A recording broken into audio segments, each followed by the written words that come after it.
Scaphism, the most emotionally intense punishment in history. Imagine a punishment somehow worse than death. A sentence where you're forced to watch, day after day, as your own body becomes a living tomb, consumed from the inside out. This isn't a plot from a horror movie. This is a story that comes to us from the ancient world. It's called Scaphism, and it has a reputation as one of the most brutal punishments ever devised. But the most disturbing question isn't just about the horror of the act itself, it's whether it even happened at all.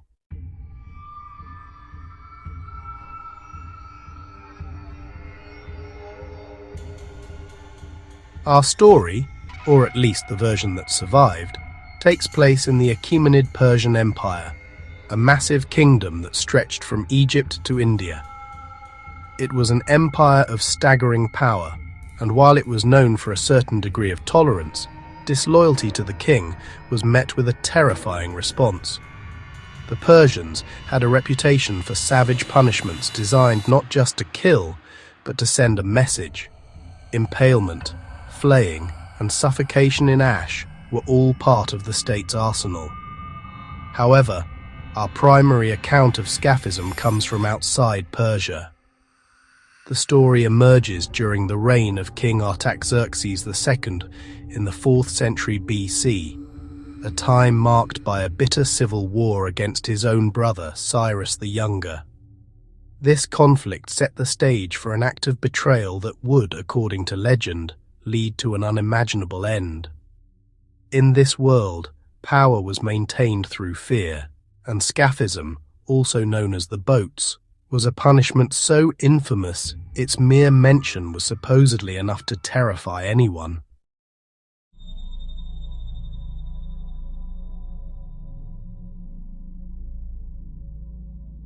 The Battle of Cunaxa was a bloody clash between King Artaxerxes and his brother Cyrus.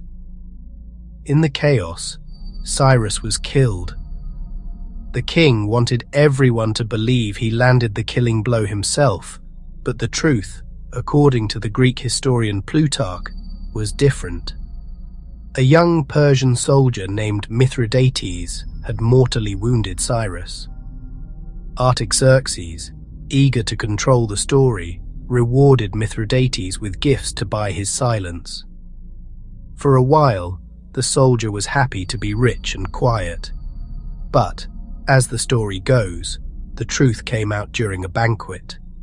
Fueled by wine and arrogance, a drunken Mithridates boasted that his hand, and his alone, had slain the rebel Cyrus. The words, once spoken, couldn't be unsaid. When news of the confession reached the king, the betrayal was seen as unforgivable, a direct challenge to the king's honor. The punishment couldn't be quick. It had to be a slow, agonizing spectacle. As Plutarch tells it, the king decreed that Mithridates should be put to death in the boats.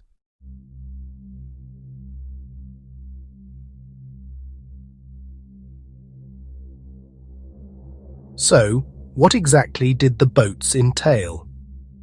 The word Scaphism comes from the Greek scapha, meaning scooped out, which is a direct reference to the method. The process, as Plutarch describes it, began by taking two small boats or hollowed-out tree trunks that were made to fit together. First, the condemned Mithridates was stripped naked and laid on his back in one of the boats. The second boat was then placed over him and bolted shut, creating a container that encased his body, leaving only his head, hands and feet sticking out. He was trapped and completely immobilized. Then, the true horror began. The executioners force-fed Mithridates a mixture of milk and honey, pricking him in the eyes if he refused. They also smeared the same sticky mixture all over his exposed face, hands and feet, before leaving him out in the sun, often near a swamp. This grotesque routine had two terrible effects. First, The constant intake of milk and honey induced severe, unrelenting diarrhea. Trapped inside the wooden shell, the victim was left to lie in his own accumulating waste. Second, the honey smeared on his exposed skin, combined with the stench from inside the boat, acted as an irresistible beacon for insects. Swarms of flies, wasps, and other vermin would descend on him, crawling into his eyes, ears, and mouth.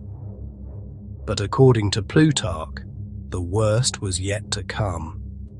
He claims the filth inside the boat would begin to breed worms and other creatures, which would then burrow into the victim's flesh, eating him alive from the inside out.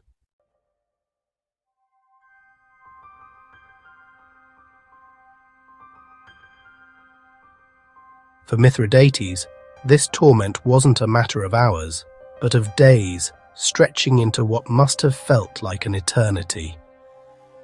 Each morning, the executioners would reportedly return to force-feed him more milk and honey, a daily ritual designed only to prolong the agony and ensure the process continued.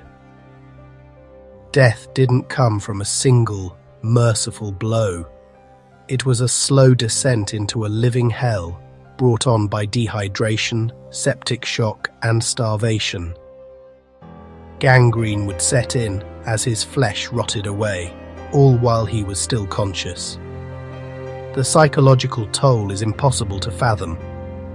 According to Plutarch's account, Mithridates endured this nightmare for 17 days. For 17 days he was a prisoner in his own decaying body. When the executioners finally removed the top boat, they allegedly found his flesh devoured, with swarms of creatures still preying on his insides.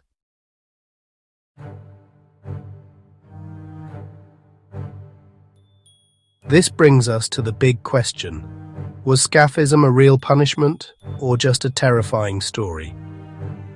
We have to be honest. There's a good chance it was propaganda. Our only detailed account comes from Plutarch, a Greek writer, who was recording these events centuries after they supposedly happened. Many historians believe he was repeating stories from an even earlier Greek writer, Ctesias, a man notorious for his fanciful and exaggerated tales. In fact, the ancient satirist Lucian joked that Ctesias was punished in the underworld for all the lies he told in his histories. Most importantly, there are no Persian records that mention Scaphism. There is no archaeological evidence, no legal texts, nothing from the Persians themselves to confirm the practice ever existed. So, was it all just anti-Persian propaganda, designed to paint their historic rivals as cruel barbarians? Many historians think so.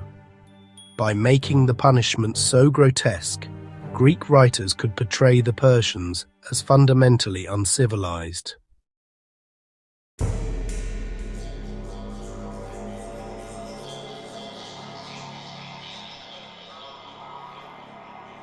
The history of punishment is a dark mirror that reflects the societies that created them.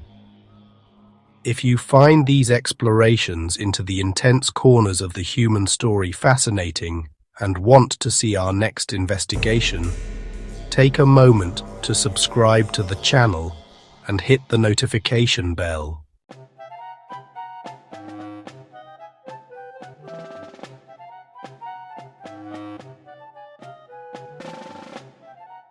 Scaphism, whether real or exaggerated, has left a permanent mark on the annals of dark history. It stands as a chilling monument to human cruelty, a method of execution that blurs the line between justice and sadistic art. It represents a world where punishment wasn't just a consequence, but a performance, and where fear was the ultimate instrument of control. The tale of the boats forces us to confront uncomfortable truths about power and the stories we tell about our enemies. Even if the legend of Mithridates is just that, a legend, Its endurance speaks to our morbid fascination with the absolute limits of suffering. It makes you wonder, what does the invention of such a punishment, even in our imagination, say about the depths of the human mind? The shadow of the boats lingers, a stark reminder of a fate that might truly be worse than death.